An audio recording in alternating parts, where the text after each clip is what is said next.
sábado de aquellos, Jesús atravesaba un sembrado. Los discípulos, que tenían hambre, empezaron a arrancar espigas y a comérselas. Los fariseos, al verlo, le dijeron: «Mira, tus discípulos están haciendo una cosa que no está permitida en sábado». Les replicó: «¿No habéis leído lo que hizo David cuando él y sus hombres sintieron hambre? Entró en la casa de Dios y comieron de los panes presentados, cosa que no les estaba permitida, ni a él ni a sus compañeros, sino solo a los sacerdotes. ¿Y no habéis leído en la ley que los sacerdotes pueden violar el sábado en el templo sin incurrir en culpa?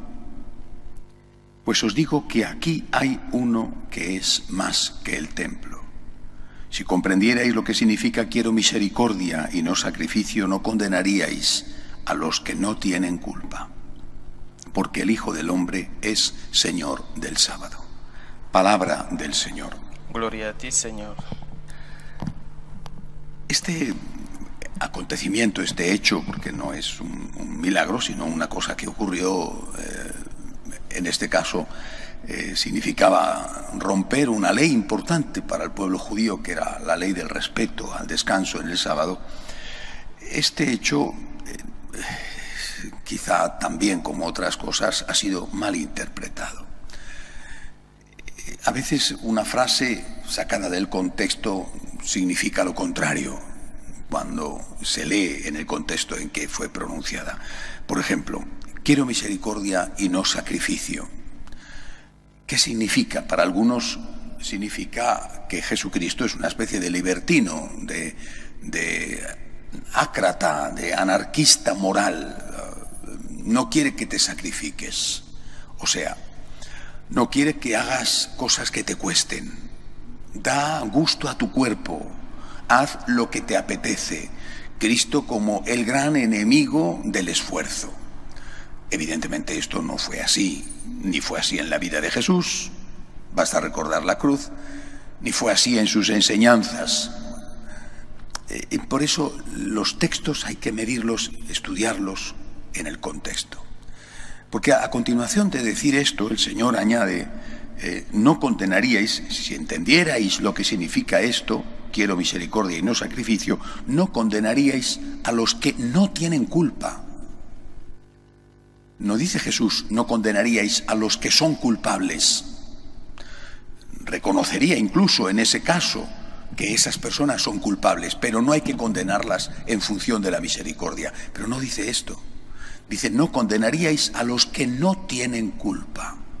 Es decir, el Señor está diciendo que violar ese precepto de la ley del sábado cuando era necesario, y pone además el ejemplo del gran rey David, y esa necesidad no solamente era el hambre que en ese momento tenían sus discípulos, que debía de ser mucha para comerse el trigo, para comerse los granos de trigo sin moler.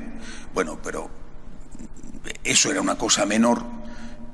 Podía hacerse esa violación y Jesús la hizo, por ejemplo, cuando él curaba a un enfermo en sábado, ayudaba a una persona necesitada. Es decir, la ley estaba bien, era necesario el descanso, pero esa ley admitía excepciones que el propio Dios imponía, permitía, porque la gran ley era la ley del amor, la ley de la caridad. Pero esas violaciones a la ley no eran culpa, es decir, no eran pecados. Eso no significa, por lo tanto, que cualquier violación de la ley sea permitida o que cualquier violación de la ley no sea pecado. Insisto, el Señor no dice quiero misericordia y no sacrificios y por lo tanto haced lo que os dé la gana. Tentación que viene, tentación en la que hay que caer y no te preocupes, porque aquí somos tan misericordiosos que hemos suprimido el concepto de bien y de mal y no hay nada que sea malo, nada, de ninguna cosa, no solamente con respecto al sexto mandamiento, de ninguna cosa, ni robar, ni matar, ni hacer nada de nada es malo, porque aquí lo que importa es la misericordia. La misericordia ha hecho desaparecer el concepto de pecado. Y ya no existe el pecado, que cada uno haga lo que quiera. Digo, entender así, y esto es como algunos están entendiendo estas palabras del Señor, entenderlo así representa presentar a Jesús como un ácrata, como un anarquista moral, como alguien que ha venido a abolir todo tipo de ley moral. en nombre de la misericordia. Vuelvo a repetir, el Señor dice, no condenaríais a los que no tienen culpa, porque aquello que estaban haciendo, comer un puñado de granos de trigo, aunque fuera en sábado, no era un pecado.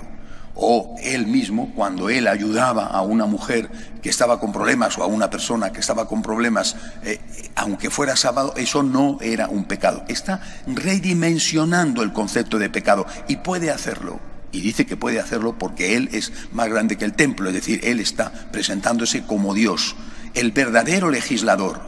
Él puede hacerlo, Él es Dios, Él es el único que puede modificar el concepto de bien y de mal, no ese concepto de bien y de mal transmitido de forma presente en la naturaleza y transmitido de forma revelada por Dios, sino más bien un concepto de bien y de mal que había sido añadido con posterioridad y que no era conforme a la voluntad de Dios, como era llevar la ley del sábado a esos extremos ridículos.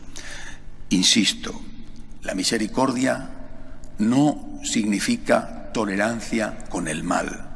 La misericordia no significa que podamos hacer lo que nos dé la gana, porque el mal ya no existe y cada uno puede decidir por sí mismo qué es bueno y qué es malo, o simplemente decidir que todo lo que le conviene es bueno, lo que le gusta es bueno, lo que le pide el cuerpo es bueno.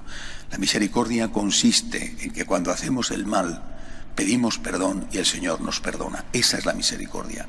Cualquier otro concepto de misericordia es contrario al concepto de misericordia predicado por Cristo. Tú haces el mal, pide perdón, el Señor te perdona, sigue luchando. Eso es lo que el Señor nos enseña, eso es lo sano.